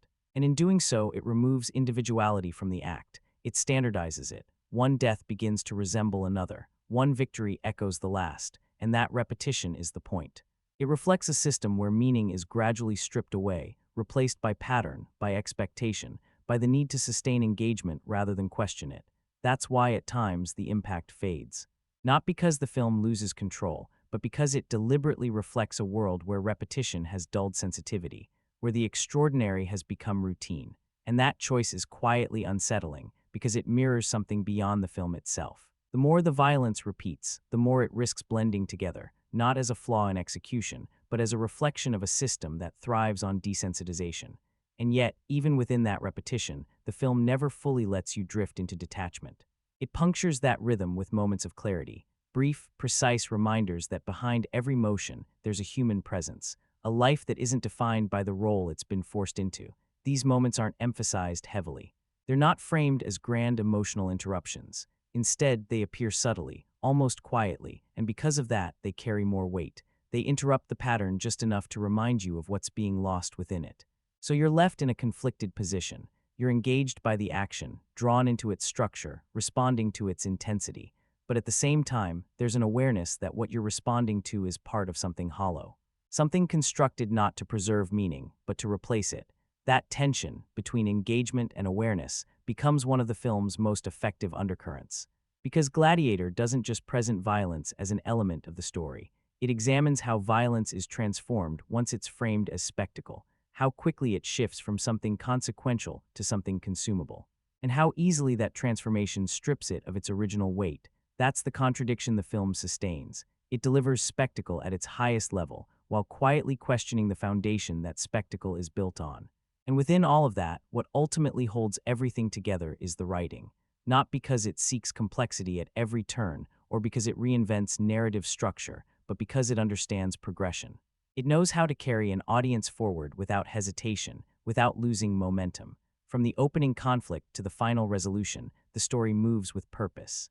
There's a clear trajectory, a sense that every moment is leading towards something defined. That clarity becomes one of its strongest tools. You're never uncertain about direction. The film doesn't pause to explore unnecessary detours or distractions. It remains focused, ensuring that each major development contributes to the forward motion of the narrative. And that consistency keeps the audience engaged, not through unpredictability, but through continuity. For a film of this length, that sense of movement is essential. It prevents stagnation. It allows the story to expand without losing its core rhythm. Large-scale sequences are balanced with quieter, more introspective moments, creating a pattern that feels natural rather than forced. Action leads into reflection, reflection builds into tension, and tension resolves into confrontation. That cycle repeats, but it evolves each time, maintaining energy without becoming mechanical. Within that structure, the emotional arc is handled with precision. The film understands exactly which emotions it wants to guide you through, and it places those moments carefully. It doesn't rush its key beats. It allows them to settle, to resonate, to leave an impression before moving forward. And that patience is what makes the final moments feel earned, not because they arrive unexpectedly, but because they've been built toward consistently. Another strength lies in how the script maintains its dual focus. The personal journey provides the emotional center, grounding the narrative in something relatable and immediate. At the same time, the broader political environment adds context, extending the stakes beyond the individual. Even when that political layer isn't deeply explored, its presence is enough to give the story a sense of scale. It reminds you that the events unfolding aren't isolated, they exist within a larger system. And then there's the dialogue, which leans into a kind of directness that serves the tone of the film. It doesn't aim for complexity in phrasing. It aims for clarity in impact. The lines are constructed to be remembered, not because they're intricate, but because they're emotionally grounded. There's a simplicity to them that borders on idealization at times, but when it works, it creates a sense of timelessness. The words feel less like conversation and more like expression, distilled, focused, immediate. What the writing achieves, above all else, is cohesion. Every element aligns toward a central emotional thread. The characters, the themes, the progression, all of it moves in the same direction. The film doesn't attempt to fragment itself into competing ideas. It commits to a singular throughline and follows it with consistency. And that commitment is what allows it to succeed, even when it doesn't attempt to surprise. It doesn't rely on unpredictability to maintain engagement. It relies on execution, on ensuring that each step along the way feels purposeful, even if the destination is already visible. But within that clarity, there are limitations, and many of them stem from the same choices that make the film accessible. The most noticeable is predictability. The structure is so firmly established early on that the path forward becomes easy to anticipate. Each major development arrives as expected, following a pattern that rarely deviates. And while that reinforces the film's sense of direction, it also reduces tension in certain moments. Without uncertainty, the stakes can feel less immediate because the outcome feels assured. Then there's the reliance on archetypes. The characters are defined in broad, clear strokes. The hero remains consistent in his values, rarely challenged in a way that forces internal conflict. The antagonist embodies instability and corruption without significant moral ambiguity. There's very little space between those positions, and while that clarity strengthens the thematic contrast, it also limits complexity, because without that gray space, the narrative becomes more about affirmation than exploration. It reinforces what it establishes early on, rather than complicating it as it progresses. And for some, that can make the story feel more straightforward than it could have been, more guided than discovered. But even within those constraints, the writing maintains its effectiveness, because it understands its own intent. It doesn't attempt to stretch beyond its framework unnecessarily. It operates within its structure with confidence, ensuring that every element contributes to the overall experience, even if it doesn't push beyond familiar boundaries. The film commits fully to this contrast, and that commitment gives it clarity, but it also narrows the space where complexity could have grown. Characters move with a sense of certainty, fulfilling the roles the story assigns them rather than pushing against those boundaries. And while that makes the narrative easy to follow, it also means you rarely feel that sense of unpredictability that comes from characters evolving in unexpected ways. They don't break from their trajectories, they reinforce them. At times, that simplicity carries into the dialogue. When it works, it lands with precision, lines that feel distilled, almost timeless in their directness. But there are moments where that same approach leans too far into construction, where the intent behind a line becomes more visible than the emotion itself. Instead of feeling discovered in the moment, it feels designed to resonate, and that creates an uneven balance. Because while the film often achieves emotional clarity through simplicity, it occasionally sacrifices subtlety in the process. That imbalance becomes more noticeable in the supporting layers of the story. Relationships are introduced with purpose, but not always given the time to develop fully. Connections form quickly, often out of necessity, and while you understand their function within the narrative, you don't always feel their depth. Characters move in and out of the story efficiently, contributing to its progression, but not always leaving a lasting emotional imprint.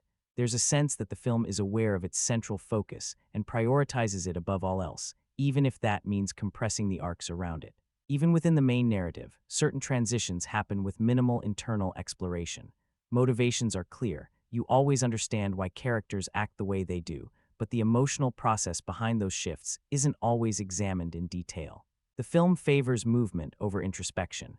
It keeps pushing forward, maintaining momentum, sometimes at the expense of deeper psychological nuance. And then there's the question of originality. The story draws heavily from familiar narrative structures: the fall, the rise, the confrontation, the resolution. These elements are executed with confidence, but they aren't reimagined in a way that challenges expectation. They're refined, sharpened, presented at a high level of craftsmanship, but they remain within a framework that feels recognizable.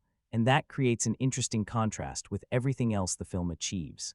Because visually, emotionally, experientially, the film feels expansive. It feels ambitious. But at its core, the narrative foundation remains intentionally straightforward, and that's where the limitations reveal themselves. Not as failures, but as boundaries, the result of choosing clarity over complexity, structure over unpredictability, accessibility over depth in certain areas, and whether that works depends entirely on what you expect from the story. Because those same choices that limit its range are also what make it so effective for a wide audience. They create a path that's easy to follow, an emotional arc that's easy to connect with, a story that doesn't require interpretation to be felt.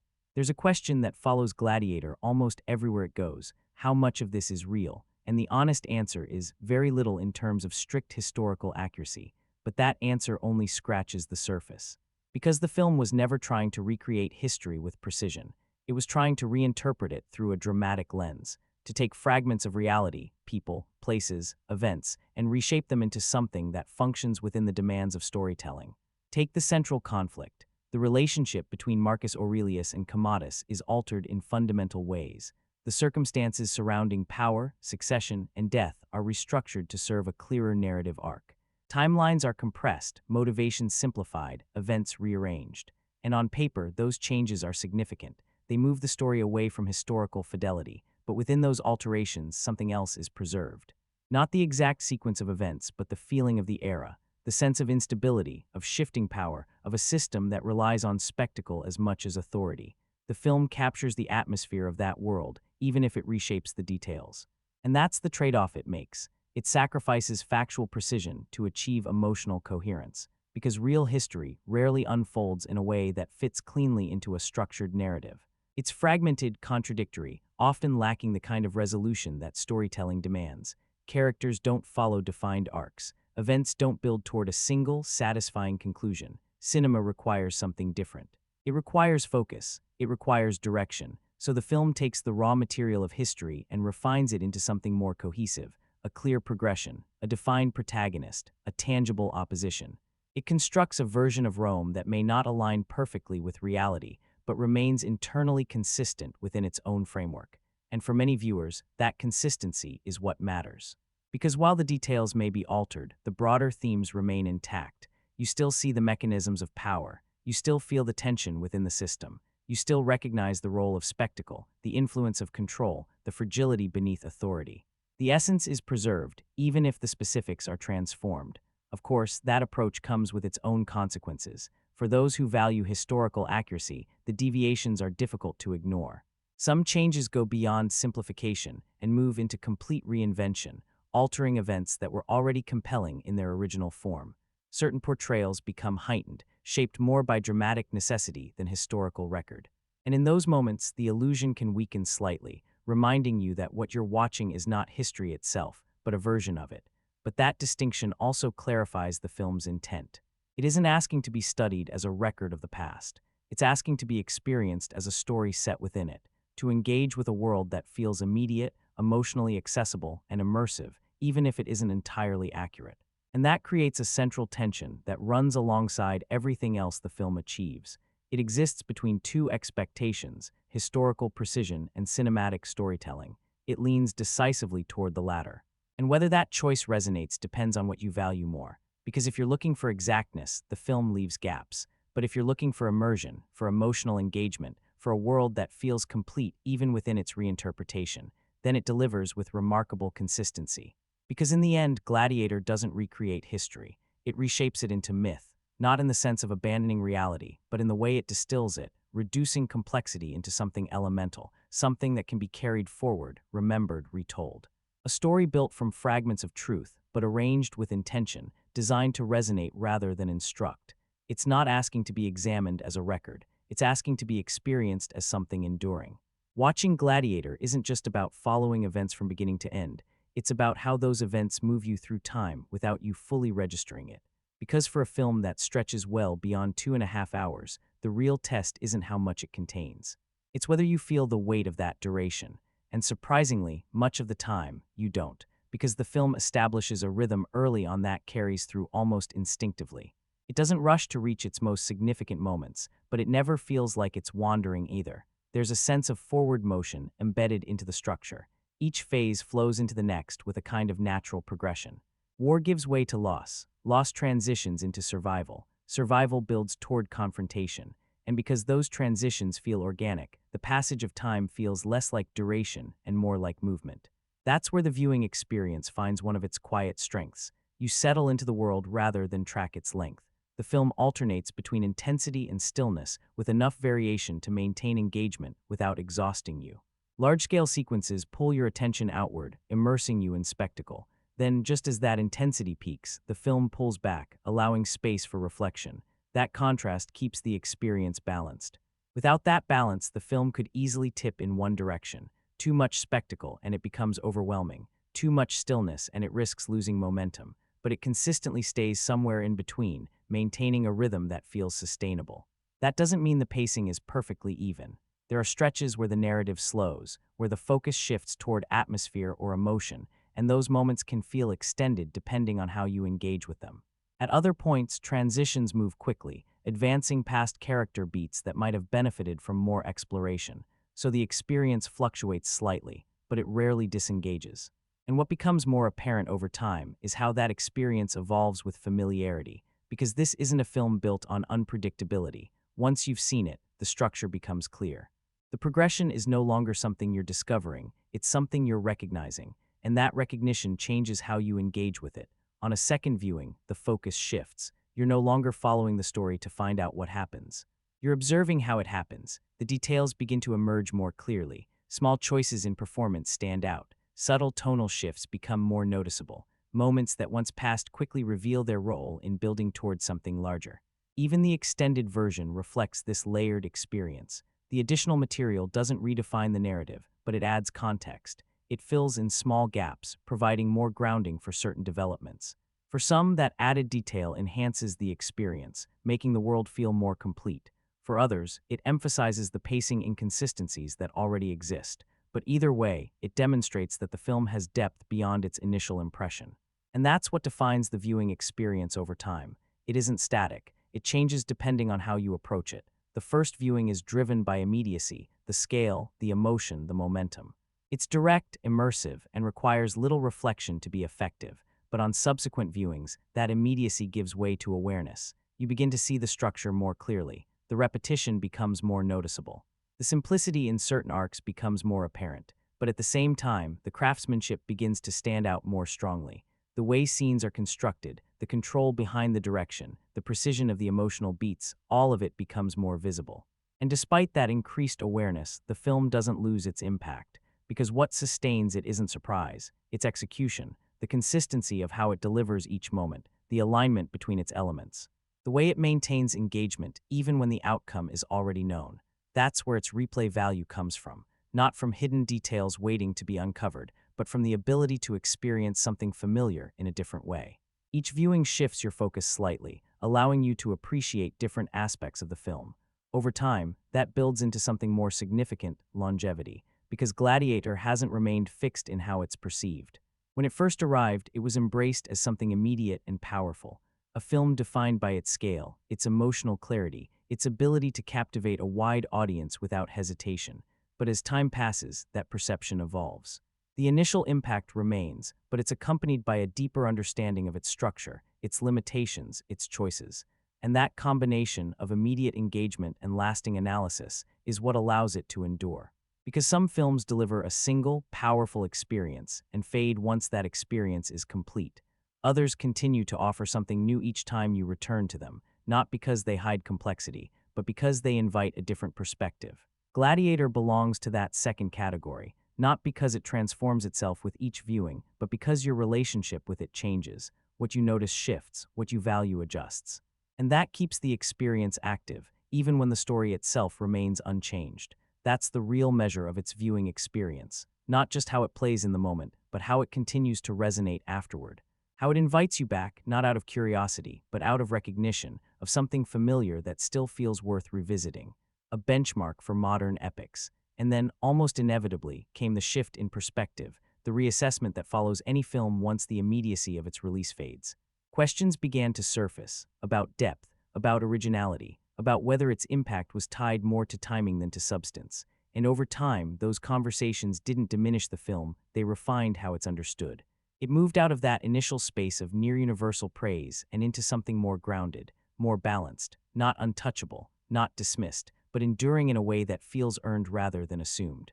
It remains relevant not because it avoids scrutiny, but because it withstands it. Because even as its limitations become clearer with distance, its strengths don't erode. If anything, they become more defined. Familiarity doesn't weaken it, it reinforces it. Scenes don't lose their power through repetition, they gain recognition. Lines don't fade, they settle into memory. Moments become part of something larger than the film itself. They become shared references, points of connection across audiences. And that creates a different kind of durability, not the kind that relies on perfection, but the kind that persists through engagement. Even when certain aspects feel dated, even when the structure reveals its predictability more openly, even when the simplicity becomes more visible, the film still holds together. Because it was built with enough intention, enough cohesion, enough emotional grounding to remain effective even under closer examination. That's what longevity really looks like. Not a flawless experience that resists criticism, but one that continues to invite it and still remains worth returning to, again and again. Not to discover something entirely new, but to reconnect with something that continues to resonate. Whenever Gladiator is discussed, it rarely exists in isolation. It almost immediately enters into dialogue with the films that came before it. Because it doesn't emerge from nothing, it stands in the shadow of an entire tradition. A lineage defined by productions that didn't just tell stories, but established what cinematic scale could achieve. Films like Ben-Hur, Spartacus, and Quo Vadis set a precedent that shaped how historical narratives were brought to the screen. And Gladiator doesn't avoid that comparison, it embraces it. The structure alone makes that clear. A figure of integrity brought low by forces of power, a fall that strips away identity and status. A gradual, deliberate movement toward confrontation, not just for personal resolution, but for something that extends beyond the individual. It's a pattern that echoes through those earlier works, not coincidentally, but intentionally. From Ben-Hur, you can feel the influence in the way personal revenge is intertwined with broader political change. The transformation from privilege to suffering, and the slow return toward a defining moment of confrontation.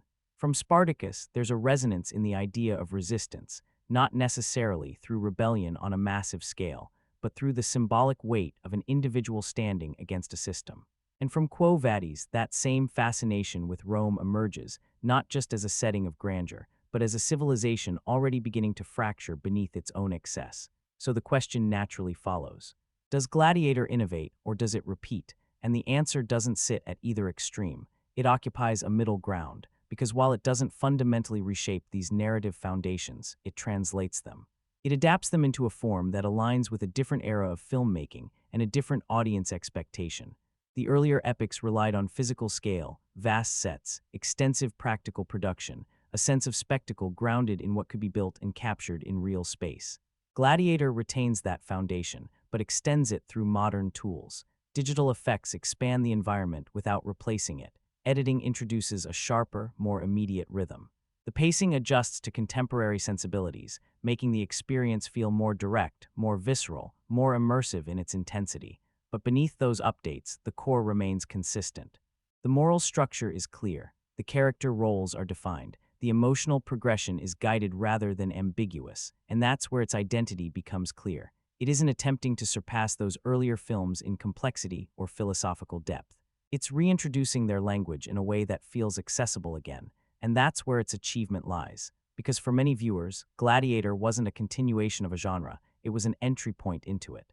A reintroduction to a style of storytelling that had largely disappeared from the mainstream. It didn't feel like an echo of something old. It felt immediate, even if its foundation was rooted in tradition. Of course, that position invites criticism.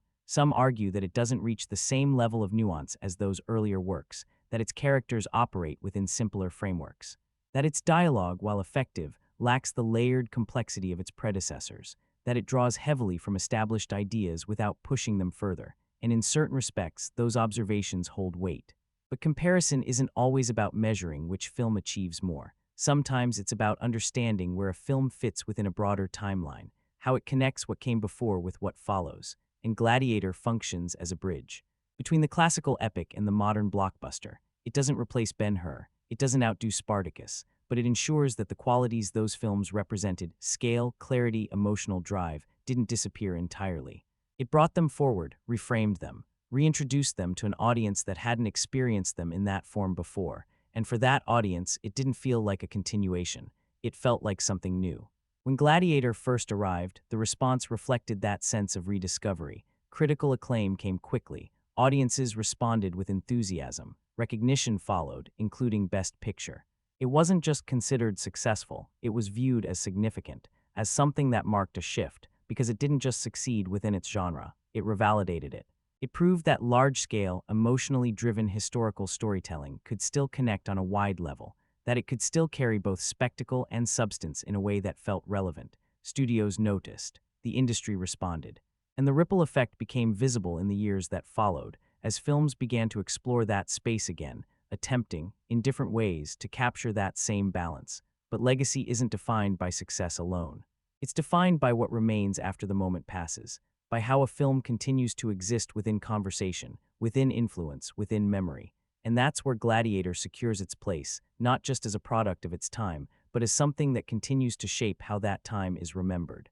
It's defined by what happens after, and for Gladiator, what followed was anything but simple. The immediate impact gave way to distance, and with that distance came scrutiny. The same film that once felt definitive began to be viewed through a different lens, one shaped not by first impressions, but by comparison, by hindsight, by changing expectations. Viewers returned to it not just to experience it again, but to evaluate it. And in that process, the conversation shifted. Questions began to surface more clearly about how much of its identity was built on familiarity rather than innovation, about whether its strength came from execution alone, about the simplicity that once made it accessible, but now felt limiting in places. Some began to see it less as something that broke new ground, and more as something that refined what already existed. But that shift doesn't diminish the film. It reveals something deeper about how films evolve over time. They don't remain fixed in the moment they're released. They move, they adapt, they're reinterpreted by new audiences, new contexts, new standards. What once felt revolutionary can later feel foundational. What once felt flawless can reveal its structure more openly. And yet, through all of that, Gladiator never faded. It didn't drift into the background. It didn't lose its place in conversation. Instead, it settled into something more durable: recognition. Not the kind that insists on perfection, but the kind that acknowledges importance. A film that may divide opinion on its depth or originality, but rarely on its impact. Its imagery remains embedded in cultural memory, not just remembered, but instantly recognizable. Its tone continues to echo in how large-scale stories are approached. Even for those who haven't revisited it in years, there's a lingering sense of what it felt like, the atmosphere, the emotion, the scale. And that kind of memory isn't accidental. It's the result of a film that connected strongly enough to leave a lasting impression. That presence extends beyond the film itself. It appears in references, in influence, in the way similar stories are framed and constructed. It becomes a point of comparison, whether consciously or not. And that's where its impact becomes clear, not just in what it achieved at the time, but in how it continues to shape what comes after. As newer films attempt similar scope, similar emotional weight, similar spectacle, Gladiator often becomes part of the conversation. Sometimes it's surpassed technically, sometimes challenged in terms of complexity.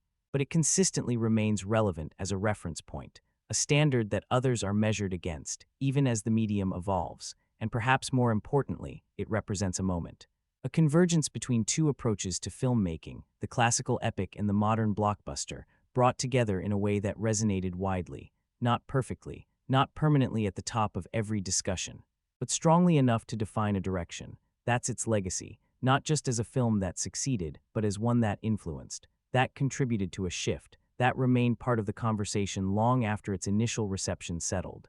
So after everything, the scale, the craftsmanship, the performances, the legacy, where does Gladiator ultimately stand? Because it exists in two spaces at once. On one side, it's easy to understand why it was embraced so fully. The confidence of its direction, the clarity of its storytelling, the emotional weight carried through its central performance, all of it combines into something that feels cohesive and impactful. It delivers what it promises.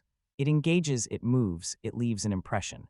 But on the other side, the limitations become visible with time, the familiarity of its structure, the predictability of its progression, the reliance on clearly defined roles rather than layered complexity. It doesn't always push beyond those boundaries, even when the foundation might allow for it, and that duality creates the central question that continues to follow it. Is it a masterpiece or simply a well-executed epic? The answer doesn't settle at either extreme, because Gladiator doesn't fully belong in either category. It isn't flawless enough to stand beyond criticism. But it's far too effective, too resonant, too enduring to be reduced to something ordinary. It exists in that space in between, where execution elevates familiarity, where performance deepens simplicity, where emotional clarity compensates for a lack of complexity, and that's ultimately why it endures. Not because it transforms storytelling into something entirely new, but because it understands how to deliver it with precision. It knows how to guide an audience, how to maintain engagement, how to build toward moments that feel meaningful, even when the path is recognizable. In the end, Gladiator isn't defined by how different it is. It's defined by how well it achieves what it sets out to do, and that clarity of purpose carries it further than innovation alone might have. That's what makes it memorable. That's what keeps it relevant. And that's what allows it to stand, years later, not as a perfect film, but as a powerful one.